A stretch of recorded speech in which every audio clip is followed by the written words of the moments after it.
downloaded the Buckeye Leafcast with your host, Andrew T. Evans, with special guest, Chris Stefanick. Ladies and gentlemen, welcome to another edition of the Buckeye Leafcast with your hosts. I am Andy Evans, and joining me for this edition of the show, as he always does, the Stat Master Supreme himself, and a Buckeye fan that eclipses the entire Milky Way galaxy and beyond. Of course, I'm talking about the one and only Intergalactic Buckeye Fan, Mr. Chris Stefanick. Evans. What up, brah? Andy Evans.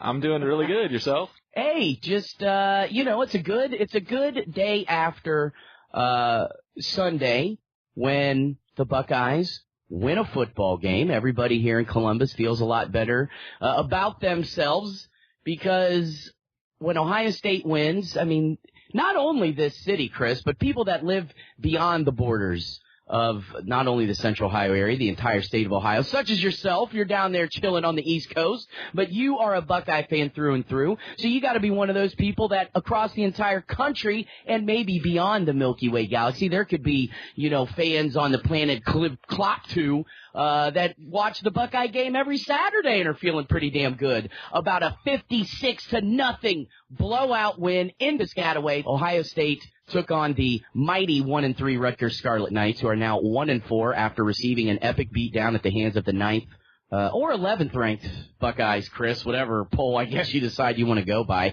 I like to go by the poll that's the higher poll generally, which in this case is the coaches poll. But Buckeyes put on a pretty impressive show. Of course, it was against Rutgers. Let's not get too crazy, right, dude? But still, nonetheless, J.T. Barrett, great game. 14-22, 275 passing yards, 3 touchdowns, no picks, no turnovers. And it always seems like here, Chris, the last couple of shows, we talk about J.T. breaking some kind of record. And last night, he did it once again. Yeah, so he passes up Art Schleister for all-time passing leader for Ohio State. Also, the first Ohio State player ever to reach the 10,000 total yard mark. He's up to 10th in the Big Ten in total yards. I think by the end of the year, he's going to jump a few more people. I would think so. I haven't looked at what that list to see how far he is from number 1, but he still has, quite a few games left to go. He also is just one of only 4 players now with 80 or more passing TDs and 30 or more rushing TDs, so that's kind of elite company. One of the other 4, interestingly enough, is Tim Tebow. So common factor there being one Urban F. Meyer. Well, we know Urban loves his quarterbacks, dude, and Urban Meyer's got a guy named J.T. Barrett who's a 5th-year senior, and everybody wants to talk about, quarterback change. Do you think the last couple of games, Chris, have kind of given Buckeye fans a little more, put their minds at ease, if you will, with J.T. Barrett and the way he's played, or should we not get too excited and say, okay, yeah, these were 3 very winnable cupcake games, but games that J.T. Barrett needed to instill some confidence in him in throwing the football?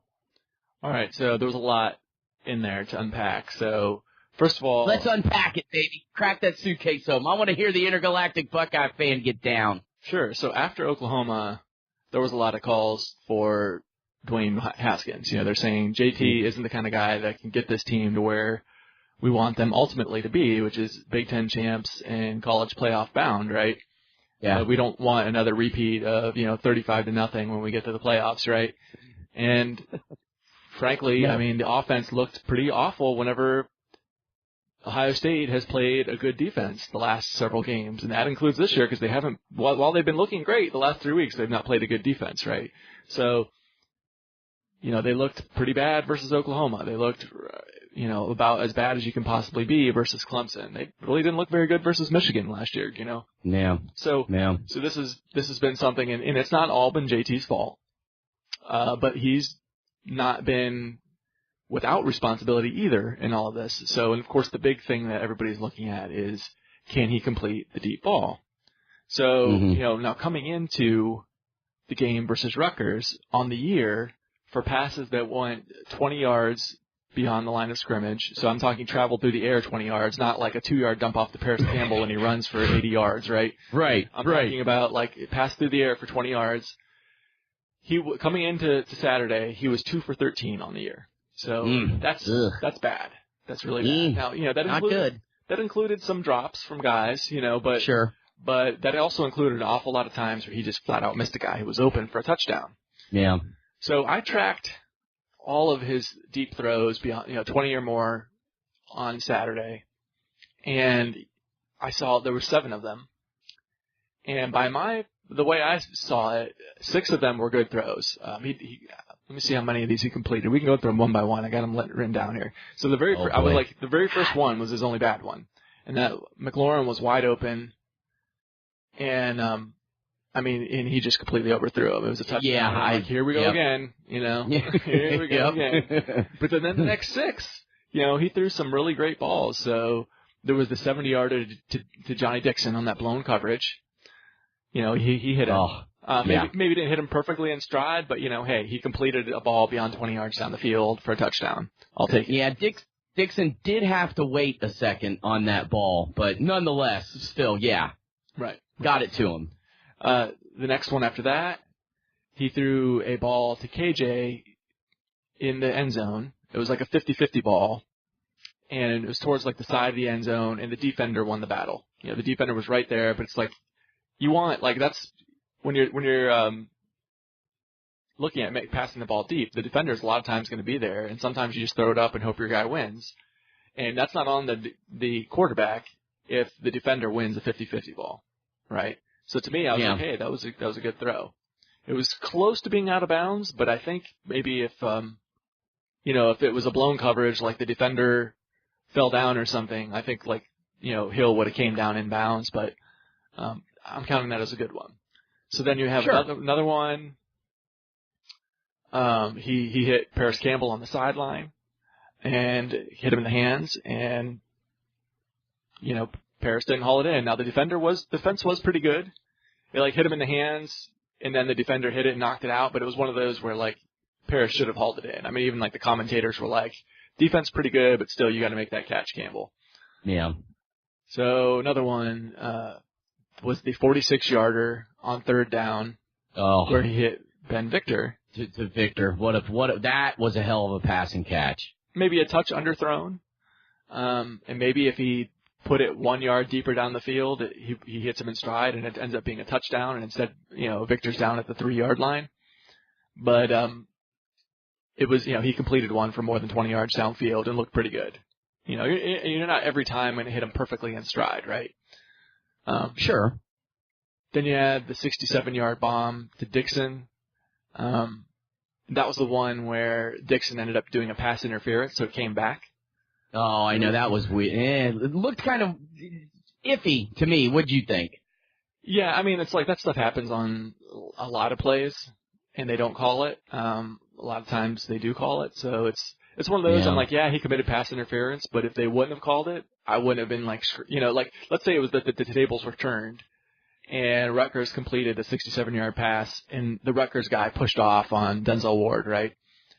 If they don't call the penalty on that, I'm probably not pitching a fit. I'm they could have called pass interference, but it wasn't that blatant. You know what I mean? Right. Yeah. So I mean, I was one of those, either way. If they call it, I'm not going to complain. If they don't call it, I'm not going to complain, because it's so subjective on those pass interference calls. Sure. And then the final one was the pass of the night, perfectly thrown, that jump ball touchdown to Victor. Oh. Thrown to a spot where only Victor could get it. They need to be looking at doing that all the time when they get in the red zone. Anytime they're inside the red zone, that's got to be on the table, at least every other play where they've got Victor running some kind of fade to the end zone, in my opinion. Yeah, we've talked about that. I mean, the guy's, 6'4". I mean, get him isolated and just throw it up there for him. I mean, the he's obviously tall, and he's got some hops and great hands. I mean, why not? That should be if you're going to throw the football, get Ben Victor on a fade route and a little jump ball situation. You're right, man. JT, perfect. And it from 23 yards out, too. And I mean, like you said, put it right in a spot that only Victor could get to it. Right. So I'm doing the math here, And so the one was out of these 7 passes, one, he hits Johnny Dixon perfectly, but it was called back. So that one won't even show up in the stat books. Yeah. Out of the remaining 6, he completed 3 of them. So he was officially out of these 7 passes of 20 yards or more, the official record will be 3 of 6 on the day. But only one, like the pass was good on all 6 out of these 7 passes. So that's a good sign, that's a good sign. So now, like I said, there was a lot to unpack in what you were saying before, and I'm just starting to peel off, the top of the package here, right? So the next thing is, what was different about JT, how he's looked these last 3 weeks, which has been pretty good, versus how he's looked versus Oklahoma, how he looked versus Clemson, Michigan, etc. Yeah. He's had protection the last 3 weeks. He did not have protection versus Oklahoma. I mean, yesterday, he had some of the best protection you'll see. There were sometimes he was pressured, and I think he was even sacked once or twice, but but some of those plays, he had all day to just sit back there. And when he's not pressured, he looks pretty good. And that was the case versus Army and versus UNLV. They kept him clean. Versus Oklahoma, he was running around the whole game. Oklahoma, they were abusing Isaiah Prince, and other guys. Isaiah Prince wasn't the only one. It wasn't as bad as Clemson.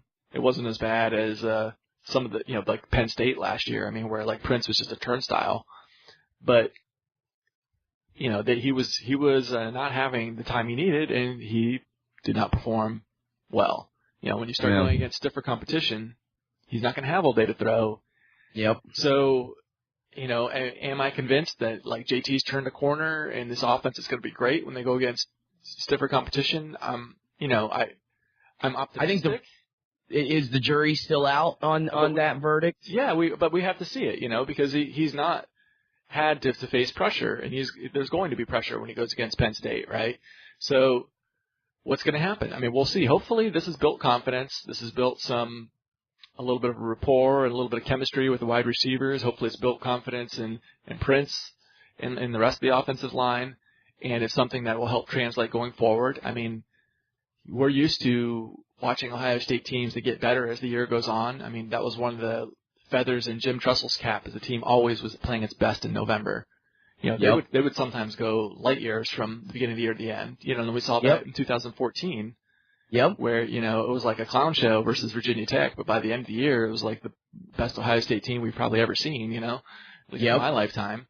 Yep. So, maybe this is the building blocks you need after the Virginia Tech loss. They had some cupcakes, and they used that to work on things and build confidence back up and get better. So, they're young, so there's a lot of hope for that. When you got, fifth-year seniors across the board, there's less chance that you're going to see that big jump, more chance that they've started to plateau. So that's why, with JT Barrett, maybe this is what he is, So that's why I'm a little worried. We're talking about a fifth-year senior who's seen it all, and he still doesn't look very good when he's under pressure. While some of that falls on the offensive line, for sure, Ohio State was getting pressure on Baker Mayfield, and he still got 370 yards. They were getting pressure on the go, and he still had 400 yards. Some guys are able to complete passes while under duress. Yep. Versus that Virginia Tech game way back when Ohio State was making that guy run for his life, and he was still completing the balls. It was one of those things where if you look back on it, it's as poorly as Ohio State played, specifically in protecting JT in that Virginia Tech loss. The Virginia Tech quarterback, and his name is escaping me at this point, he played the game of his life because he was running for his life, and he would be, just as he's about to get hit, would launch it downfield and throw a perfect pass hit a guy with the defender draped all over him kind of thing, and there was several of those, right? So, that also kind of happened in Indiana earlier this year, where he was just completing amazing plays downfield. The Indiana guys are making diving catches, they're making one-handed catches, and that sort of thing. And when that happens, sometimes you just got to tip your hat to them. Yeah, Michael Brewster, their Virginia Tech game. Brewster, that's it. Yep. He was the guy that, I mean, God, how many third downs did they have him dead to rights, third and deep, third and long, and scrambled around, like, a la Baker Mayfield, and completed some just crazy passes. But, me personally, The jury for me is still out as well on JT. Certainly the last 3 weeks he has done a great job and has been efficient, but it's been against three teams that, quite frankly they were not good defensively. But still, we're talking about a guy, and somebody put an interesting perspective on it. They said, is JT just kind of like a Craig Biggio, where he's good and he's like a stat monger, but is he really like as good as the stats that he's putting up? And you can't take anything away from JT. Past Art Schlichter, like you said, for all-time passing yards in Ohio State history, 7,622. Art was at 7,547. So, and of course, JT is certainly going to add to that total as the year goes on, is the only Buckeye to ever have 10,000 total yards of offense for a career. The only guy ever, Chris. Yeah. So, I mean, you got to say, JT, is he a pro quarterback? No. Is he going to the pros to play quarterback? Maybe he'll get drafted late or maybe, picked up free agent.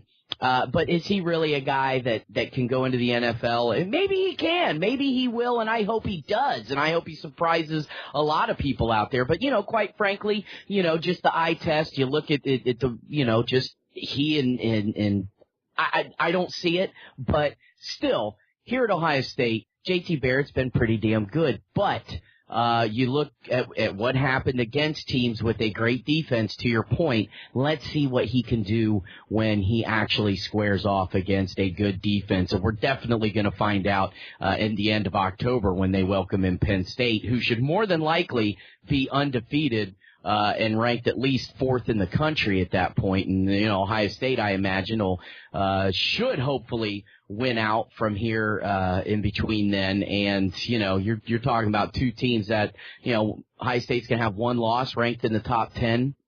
And Penn State's going to be undefeated, ranked number 4. It's going to be a huge game. But what can JT Barrett do against a defense that, like they did last year, abused him because of the lack of help that he received on the offensive line, especially there in Isaiah Prince.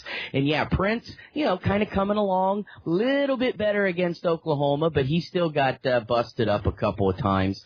So, is JT Barrett just a stat monger? I'd like to think that he's actually deserving of these stats, and it does speak to his abilities, and he has been a damn good quarterback here for Ohio State. But, this way. So before the game, Urban Meyer went up and talked to Chris Ash, and he said to him, Chris, how does it make you feel not having JT Barrett as your quarterback anymore? And you saw the look on Chris Ash's face throughout the entire game. It was like he was ready to cry the entire game after that. Deer in a headlights. Yeah. He was kind of, he did. He looked like a couple of times I thought the same thing too. Like, is he about ready to cry? What's that look on his face? Oh my God. Here's the thing. Whenever you have a coach who was, really good at Ohio State and they get hired away to be a head coach somewhere else, I'm always pulling for them. Because I want there to be a deep pool of head coaches for Ohio State to choose from come the next time when they need to fill that job, right? Sure. It seems like the Board of Governors, they like the hire has to have some kind of Ohio connection.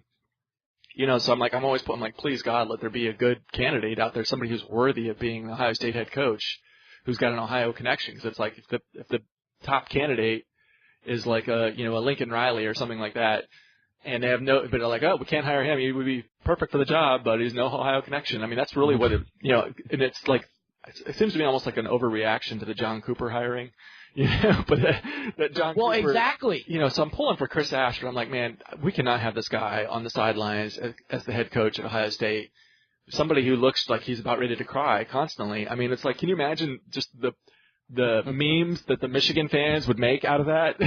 You know? Oh my God. Anytime. I mean, eventually, someday, I know it's hard to believe, but someday Ohio State is going to drop a game to Michigan. That will happen, you know, eventually. Yes, it will. And if it happened with Chris Ash as the head coach, you would see that sad face on like every Michigan meme going across the internet.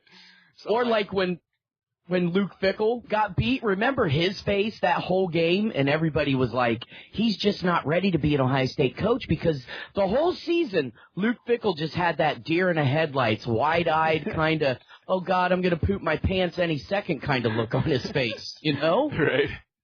I wonder how he's looking at the sidelines down in Cincinnati. I haven't watched any games, but neither have I. For old Luke, but oh yeah, it's like, but man, Chris Ash, that's got to be the worst face for game day. I'm like, man, is he about to cry? Does he have gas? What, you know? I was just like, wow, that's not a good look. Did he poop his pants? What's going on? Yeah. Now here's the thing about the rushing offense Saturday night, Chris. So. Antonio Williams did not make the trip. Did you hear as to why those three guys did not make the trip? So they said it's an undisclosed medical issue, but that he should be back next week. Okay. So not a big deal. Jones, now this is one that's a little more alarming because Draymond Jones is the best defensive tackle on the team, like clearly the best defensive tackle on the team.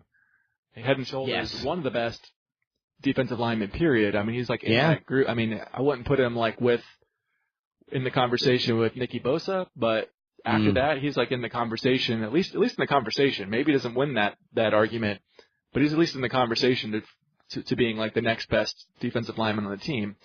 There was a freak accident in a locker room where he cut his leg on a locker. Yeah. And they said it was so bad, he didn't travel, like, he's got stitches. They said he's out next week. And they were worried that, like, there was going to be nerve damage, and this could be, like, something he's out for, like, weeks on a freaking locker room cut. So I don't know how that happens, but that's they must have been, I don't know, playing with knives or something. Maybe they were trying to have some dangerous fun in the locker room or something after practice. You got to think there was some hijinks going on there, but seriously, I mean, I'm thinking like Urban probably had like every locker has rubber bumpers on it now. Yeah. I wouldn't doubt it if he tears all the lockers out. Like, no more lockers. Yeah, that's it. Yeah, no more lockers. That's great. So then the other was Eric Smith. And Urban in the press conference afterwards would not say what it was, but it sounds like a disciplinary issue. He's like, you know, we don't know. They're like, will he be back next week? And he's like, well, that's between me and Eric, if he'll be back next week. So I'm like, okay, it's not between him and the medical doctors. So there's some off the field kind of disciplinary issue going on with Eric Smith. And if Eric Smith doesn't see the field again, I'm not going to be too heartbroken about it. Yeah, no, he does not look very good. Yeah. And Fuller looked great. Fuller got a lot more play time in, and he looked great, played well out there. Yep. And meanwhile, it gives guys like Isaiah Pryor more repetitions. At this point, I think the team, long term is better served just getting those young players out there and getting them some experience for going forward. Yeah, it doesn't look to me like there's much drop off from Eric Smith to like an Isaiah Pryor. Oh, I know. Yeah, Pryor. Where Smith is a senior, right? Where Smith is a senior, meanwhile, and is there's no upside there. Right. Yeah. I mean, you're talking about a guy that was pretty highly recruited out of Cleveland. In Eric Smith, 4-star kid, and just never really developed. And, we got a kid in there, a true freshman, Isaiah Pryor. And, I would have no qualms about keeping Eric Smith on the sidelines while Isaiah Pryor gets in there and gains valuable game experience, not only for, the rest of this year, but for the next couple of years down the road. I think it would be invaluable just to keep Pryor in there and just let him play. Right. He was from Cleveland Glenville, wasn't he, Eric Smith? I believe so, yeah. When was the last time we got a really good player from Cleveland Glenville? I guess Worley is Glenville, right? Worley's a Glenville, but I mean, he's a fifth-year guy. I mean, the last time that Urban Meyer recruited and signed a kid from Cleveland Glenville. I mean, that was Tressel's pipeline, man. I mean, Cleveland Glenville? Cardale's Glendale as well, right? Yeah, so. There's some big names from some pretty impactful players from Glenville, not too far in the past, so. Well, but I'm talking about, I mean, guys that. But like young kids on the team from Glenville. But who's there currently that Meyer actually signed? I mean, was Eric Smith? I guess Eric Smith would have been a guy from Glenville, but let's face it, I mean, that was what, the 2014 recruiting class that Eric Smith came into? So let's look here. So we got, and I'm sure that Tressel was... Who's a senior, and Chris Worley. Those are the only two guys on the roster from Glenville, two seniors. Yeah, wow, I mean... That's kind of weird, and I don't think there's anybody in next year's recruiting class. No. That's going to be the first time since, like, 2000 or something since we've not had anybody from Glenville on the team. I mean... Holy smokes. Yeah, I mean, that was Tressel's bread and butter go-to, man, Cleveland Glenville. Yeah, Troy Smith, Ted Ginn, Dante Whitner, you name it. Tons of guys. Yeah. Who was the guy that flipped the double bird at the Michigan game? The offensive line? That was a Glenville kid, wasn't it? Marcus Hall. Yeah. And I think he was a Glenville kid. That's one of my favorite moments in Buckeye history. Oh. Yeah, you gotta love when a kid gets kicked out of a game because a fight ensues on the field, and it's two of the biggest rivals in college football who just hate each other, get into a ruckus, and one kid gets kicked out, and as he's leaving, he decides to do a little double finger salute. And, yeah, but it's crazy. Yeah, well, I mean, and Meyer's barely getting anybody from the state of Ohio anymore. I don't want to say barely anybody, but let's face it, he's definitely gone out of state, and he keeps saying, oh, well, you know, the talent here in Ohio isn't as good as, you know, what it should be. Well, bull crap, because Jim Tressel was able to recruit a hell of a lot of good players from the state of Ohio, develop them, and, you know, a lot of them have gone on to the NFL, including Ted Ginn, who's still, he's on like, what, his fifth team now, but he still makes an impact when he gets in. And, you know, I was looking the other day, some offensive linemen who are in the league that, Jim Tressel recruited, Corey Lindsley and Jack Mewhort. I mean, those guys are starting. Rob Sims, who played for the Lions. I'm not sure if he's still with the Lions or not, but, you know, I believe that there's a lot of good talent that you can make a damn good football team out of. And Urban, you know, he has this philosophy of, well, I want the best of the best, the cream of the crop. Well, you know what? At what point do you kind of maybe need some quote unquote scrubs because you have just almost too many chefs in the kitchen, you know? And don't get me wrong, I'm not railing on Urban and his recruiting. I mean, the guy has been unbelievable, but you know, sometimes, I mean, you're trying to kind of make too many people happy. You know, you're trying to spread the ball around a little bit too much. And kind of circling back to my question about the rushing game against Rutgers, J.K. Dobbins, dude, 6 carries for 53 yards, though. Almost, though, non-existent in Saturday night's game. What was going on? Well, I mean, it's as far as the like too much depth argument, I'm like, that's a good problem to have. So I'll take that. Don't get me wrong, yes, I'll take that every day of the week. Rotating guys in. I mean, like, when was the last time you really like felt bad about an injury?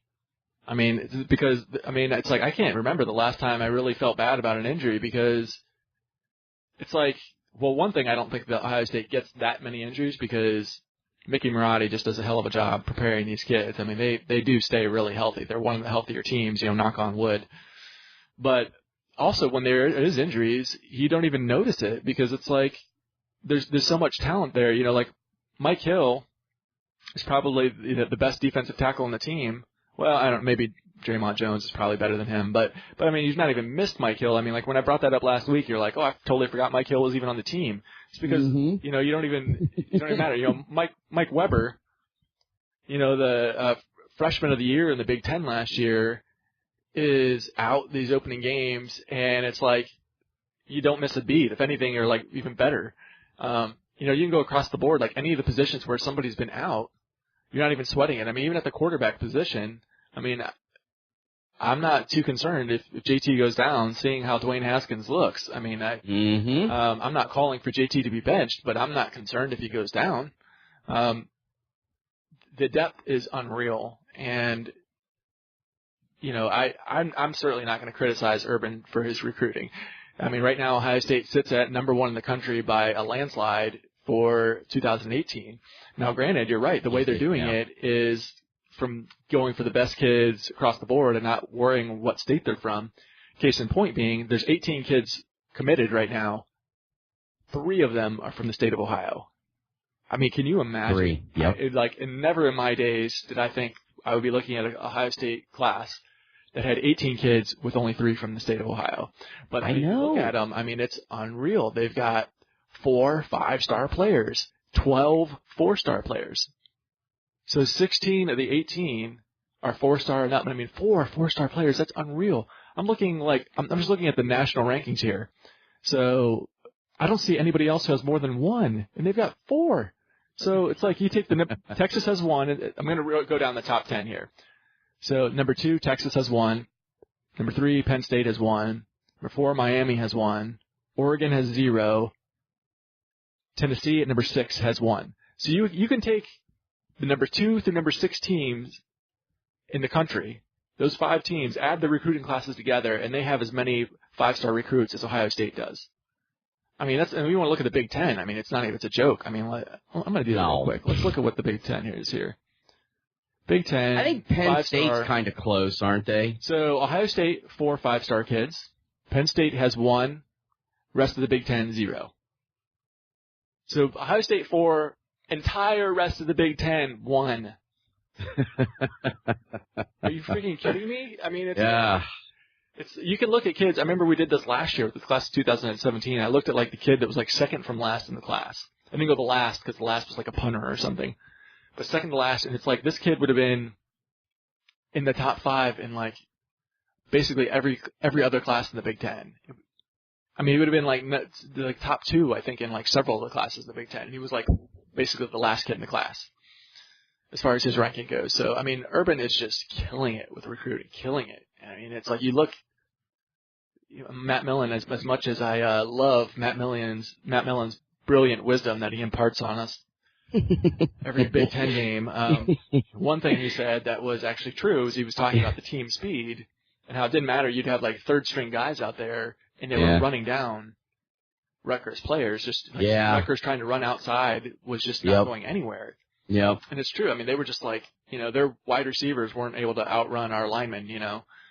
The freak athletes on this team are crazy. So they never just get the offense clicking. The talent is right there. Nobody's going to out-talent Ohio State. I mean, they're just as good as anybody. So they just got to get the offense clicking at an elite level. I think the defense is closing in. Now, of course, there's that pass coverage scenario on the defense, which is a little alarming. But that looks like it's coming around too. Now, granted, these are kind of get-right games where you're playing these cupcakes, right? So let's see what happens when they go against, elite quarterbacks like Legault and Mayfield were able to complete passes while under duress. The Rutgers quarterbacks were just hapless back there. I mean, Ohio State's defensive line was just eating their lunch. And there was like, they were not, they're throwing like skipping passes to guys, right? one pass where they skipped it, threw it in the dirt, and it skipped to the receiver. I mean, they were like most quarterbacks, they're, highly affected by pressure. And, so at any rate, the coverage is looking like it's getting better. But I don't know. I just went off on like a huge tangent there. With recruiting, you called out Urban's manhood on not recruiting enough Ohio kids, and I just I got triggered and went wild.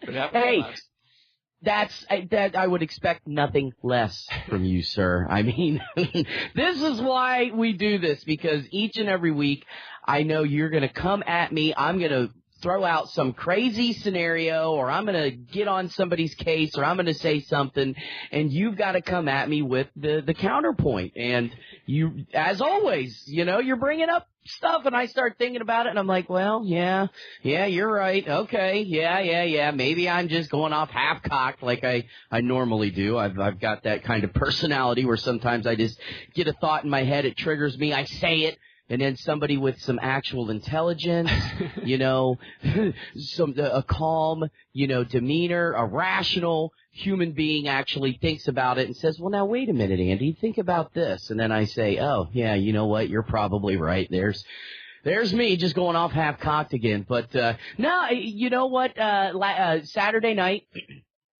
Rutgers passes for 92 yards. 92 yards total on 11 of 27. No touchdowns, of course. 2 interceptions thrown by the backup, Lewis, who was 3 of 10 for 21 yards. Their starter, Kyle Bolin, was 5 of 14 for 56 yards. They even brought in some Racino, I don't even know how to say it properly. He was the best quarterback of all. He completed both of his passes for 23 yards and a 196 rating. But nonetheless, yeah, I mean, Ohio State came in. They shut down Rutgers' passing game, didn't even allow them to throw for triple digits. 9 tackles for loss on the night for the Buckeyes. However, it's interesting you mentioned about the defensive line, constantly down the Rutgers quarterback's throats. They got 1 sack on the night. Yeah. I'm kind of surprised, I thought Booker too, wasn't it? So it was Dante Booker. Yes, sir. Lineman. Yep, it was Booker, and Booker came up with one of the 2 interceptions on the night, too. Pretty good game from him. That was good to see him get in there, and, I think that was a good confidence builder for him. Best game of his career, for sure. Yeah. He was second on the team in tackles, behind only Fuller. 2 tackles for loss, a sack, and an interception. Yeah. But, it just goes to show the sacks are a misleading stat, because the offensive line for Rutgers was just completely dominated by the defensive line. Oh, and the total passing yardage for, the Scarlet Knights just is, laughable. And it's because the quarterback was running for his life. So it's QB hurries are more important in my mind than sacks. Because sometimes guys they can get it out of there before the guy brings them down. Especially seasoned quarterbacks they see that the defender's coming and just get rid of it. It's more the rookies that end up tending to take the sacks. But the defensive line looked great. I think my favorite play of the game, Nick Bosa, he runs right through a wide receiver who's trying to block him, and then he tackles the QB for a loss with just one hand. That was unbelievable. I mean, you're just shaking your head, like, holy cow. Yeah, he just completely trucked that wide receiver in one hand, pulls the guy to the ground. That was pretty funny. And then Chase Young, the future is bright. That guy, they couldn't block him the entire game. He was unblockable out there. 3 tackles, all solo, and 1 for loss last night by the true freshman from Maryland. Yeah.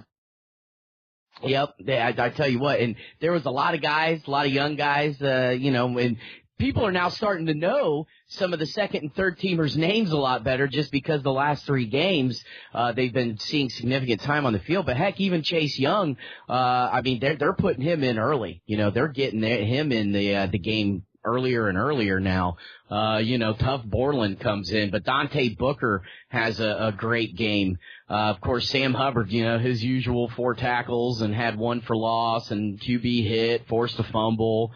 But yeah, a lot of these younger guys, man, a lot of people are starting to know their names. The Jonathan Coopers, the Haskell Garretts, Jeff Okuda was in the game for a bit last night. Keandre Jones at linebacker.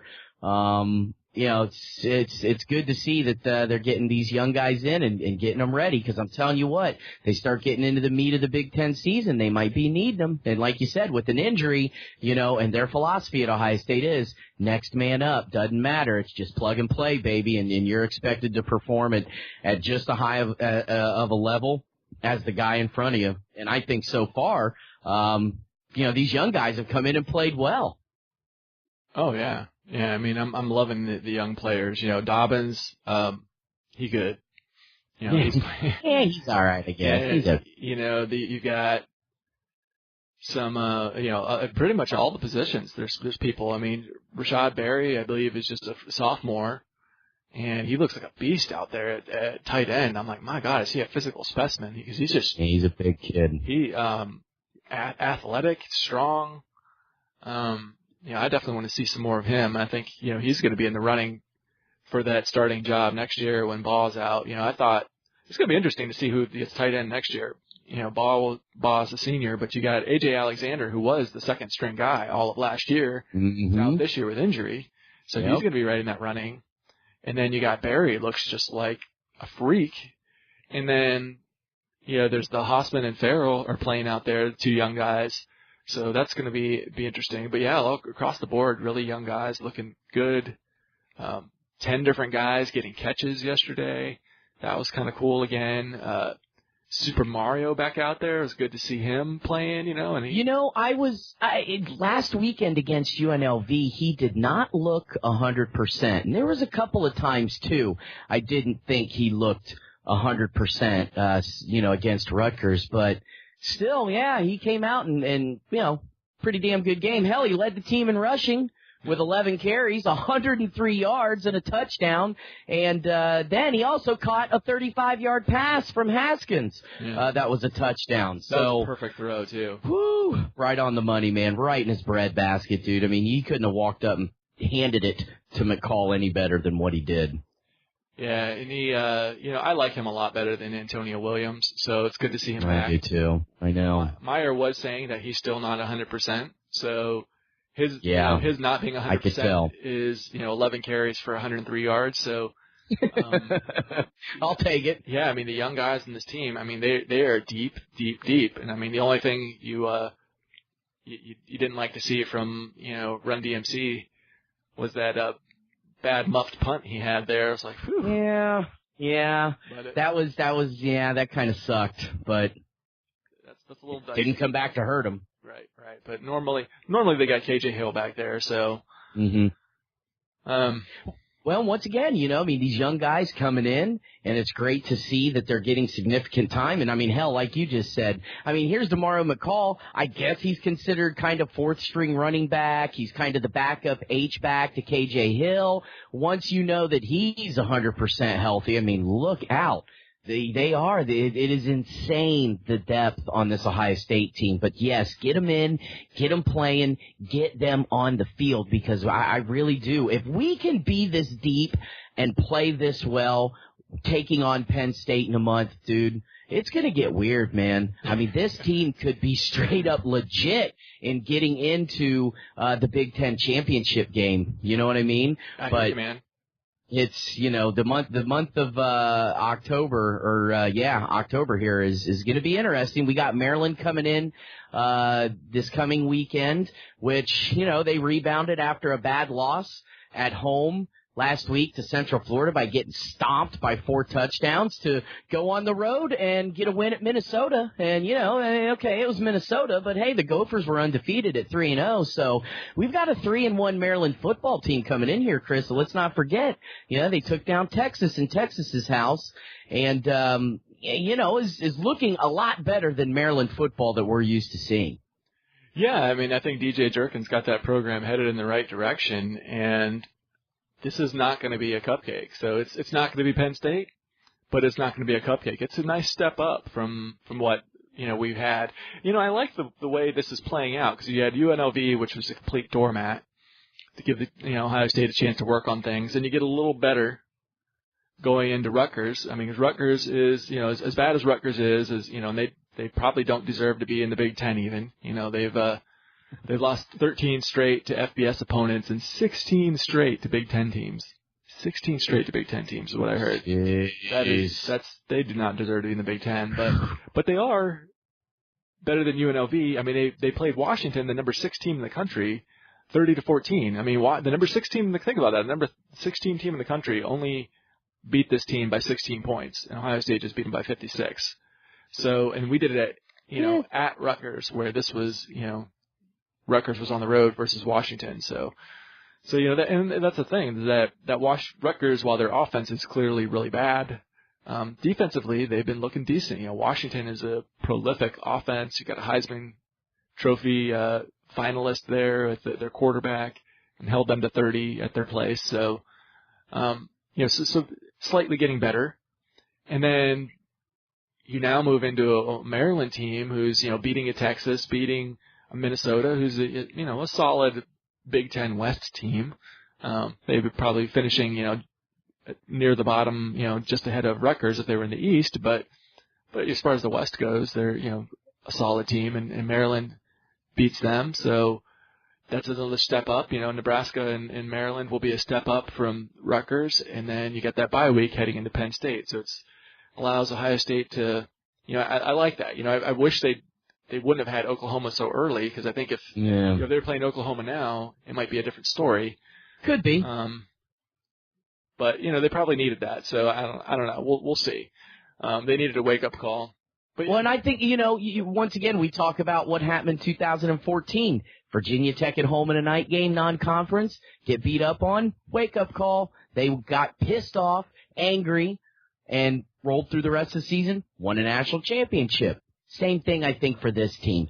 Thought they were a little bit better than they actually are or were, and proved to them, okay, we got some work to do, and, we got to get down to it, and we got to take every game seriously. And, maybe that was the wake-up call, losing once again, night game, non-conference opponent at home, and you get kind of beat up on and pushed around in your own house. And maybe that's what this team needed, to kind of give them that fire and really make them believe, okay, we need to get better, and we need to prove that we're one of the top 4 teams in the country. So let's see what happens, traveling on the road to Nebraska. And then you get a bye before you meet up with Penn State. So it's definitely favorable, a lot favorable this year than the schedule was last year, when they had 2 back-to-back Donnybrook road games. The week before they played Penn State, they had Wisconsin. Then they were asked to go on the road again at night, play Penn State. And that was, that's a tough order to ask, for a team to be able to do something like that. But this year, definitely a lot better when they meet up with Penn State. So you're right, man. I like it too. That should work out very well for the Buckeyes. Yeah, no, it's like if they can't beat Penn State after that setup, this chance to work on everything and then get a bye week going into it, where meanwhile, it's kind of like the tables are turned. Last year, Ohio State having to come out after playing Wisconsin at night. Well, this year they're playing Penn State is playing Michigan the week prior. So they the tables are turned. While we'll be on bye week while they're playing Michigan, where last year they were on bye week while we were playing Wisconsin. So yeah, let's see how they like it when the tables are turned.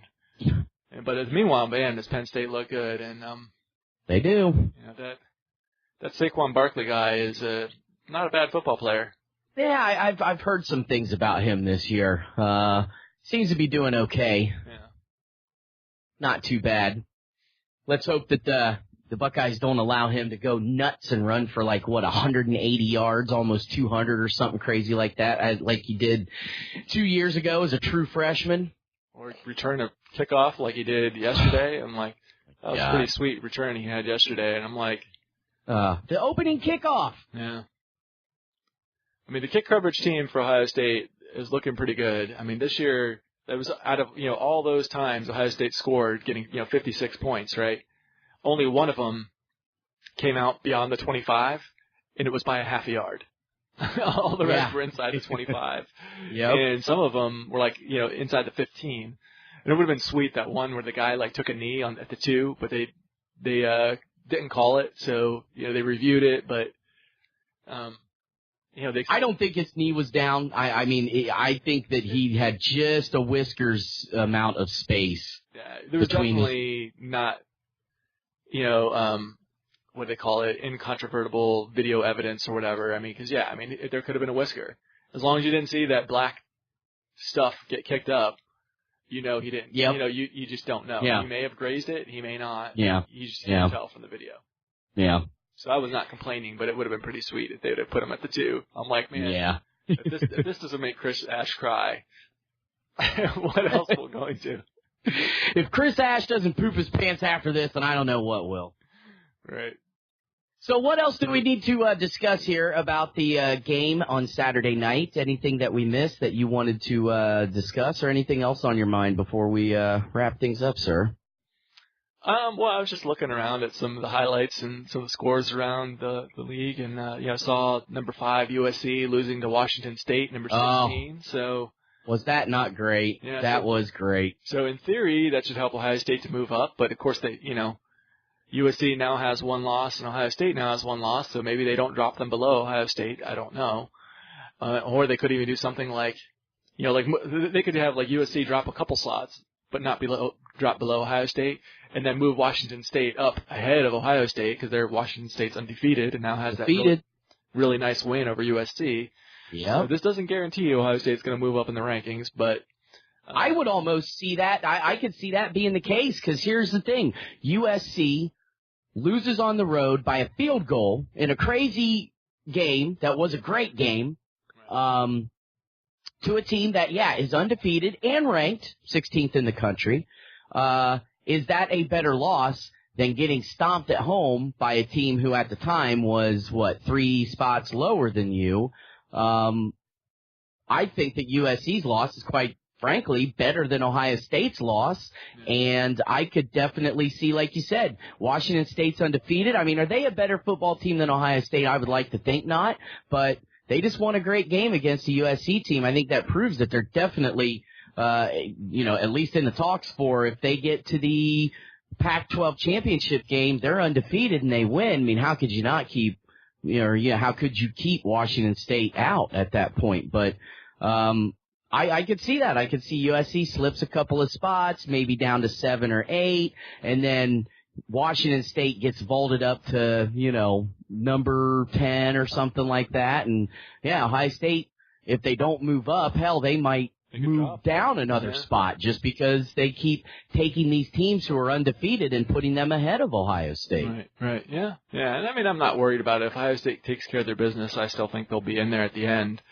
And it's not, a given that Ohio State's going to take care of its business at this point. They've got some tough games to go yet. So we'll see. But I mean, a lot of teams above them. Ohio State plays a couple of the teams ahead of them. They play Michigan, they play Penn State. If Wisconsin keeps playing how they are, then that would be the team that Ohio State would play in the Big Ten championship game. And so that would be 3 teams that Ohio State plays ahead of them. And of course, other teams ahead of them also play each other. Georgia and Alabama would play each other in the SEC title game if they win out. If that's the case where Washington State and USC are both ahead of Ohio State, I mean, Washington State still has Washington at the end of the year. So there's 2 teams playing each other. I think, does TCU play Oklahoma? I would bet they are. Let's take a look. Yeah, they all play each other in the Big 12. TCU plays Oklahoma. So there's plenty of room for Ohio State to get up in there. Sure. If they take care of their business. But yeah. I'm anxious to see how it goes. It could be worse. We could be Tennessee. Oh man. Tennessee, ever since Phil Fulmer left, man, they're not the Tennessee that we're used to seeing back in the, late 80s and all throughout the 90s. They are a shell of their former selves. I mean, I think we all knew that Georgia was going to win the football game, but 41-0, blanked at home? Kind of like Rutgers getting shut out at home, 56-0. I mean, Tennessee just looks just poopy, like poop. And their fans, staying classy there with the brawling in the fans, Yeah, wouldn't you do the same, Chris? I mean, come on. We're talking about Tennessee football. It's serious stuff. Yeah, I mean, nothing makes me feel better when Ohio State looks bad than to punch another guy in the face. I mean, why wouldn't you do that? Really? Oh, yeah. Who doesn't deserve to get punched in the face guard after you intercept the team's last chance to try and pitch a comeback? But those things happen. Oh goodness! Well, anything else, sir, that you can think about before we jump off the microphones? Nope. I guess I'll just remind everybody that if you would like to get a little more Chris Stefanick in your life, I do host the Choice Conversations podcast. So if you come over to choiceconversations.com and check it out, it's a personal development podcast where I will help you to improve your life in all areas, be it your relationships, your finances, just helping you to find purpose and meaning in life and all kinds of good stuff. choiceconversations.com. Fantastic, and I think they can reach you on Twitter at Choice Convo. That is correct. So there you go. This edition of the Buckeye Leafcast brought to you by Choice Conversations with the Intergalactic Buckeye Fan himself, Mr. Chris Stefanick. Visit choiceconversations.com. Hit him up. Have a choice conversation about whatever you want. He will talk to you. He'll guide you, especially when it comes to anything beyond the Milky Way galaxy. You know, if you are from Clip-Clop-2 and you want to have a talk, hey, I'm sure it's possible to hit up the Intergalactic Buckeye Fan and talk about some worldly things. I think that'd be awesome. Yeah, those are my favorite audience members are the Clip-Clop twins. The whole Clip-Clop twins. Sometimes you got to look out because they'll throw you a curveball when they're having a choice conversation with you. So I've heard. I don't know. You know, they're a little crazy sometimes, but I love them. Also brought to you by Christie's Cleaning Services, LLC. It's not clean until it's Christie Clean. Visit her Facebook page at Christie's Cleaning Services, LLC. And this edition of the Buckeye Leafcast also brought to you by Columbus Wired. For your premier source for Central Ohio sports and beyond, check us out at columbuswired.net. And so, Mr. Stefanick, I'm going to say I think Ohio State has an interesting game with the Terps. I'm going to say, though, Buckeyes get it done, and 2 touchdowns, in between 2 and 3 touchdowns, I think is what you could see the Buckeyes win by on Saturday. Yeah, I'm going to go 42-24. Okay. I think that Maryland's got some offensive firepower that they're going to have some success against, the Kendall Sheffields of the world and the like. Mm-hmm. But meanwhile, their defense is not going to be able to stop this emerging Buckeye juggernaut. So, yeah, 42-24. Okay. J.K. Dobbins. All right, I'm going to go 38-20. We're both predicting 18-point wins. Yeah, I think Ohio State gets out, runs the football. They're effective. JT, hopefully, I think he's going to have a little bit tougher time against Maryland's secondary. They're not all that great, but, yeah, nonetheless, it's a little bit better of a secondary than they faced, I think, in the Big Ten and against, obviously, Army and UNLV. But, yeah, I'm going to go 38-20, and I'm with you on that one. I'm with you. Nice. So let's leave them like we always do, sir. O-H. I-O. Go Bucks!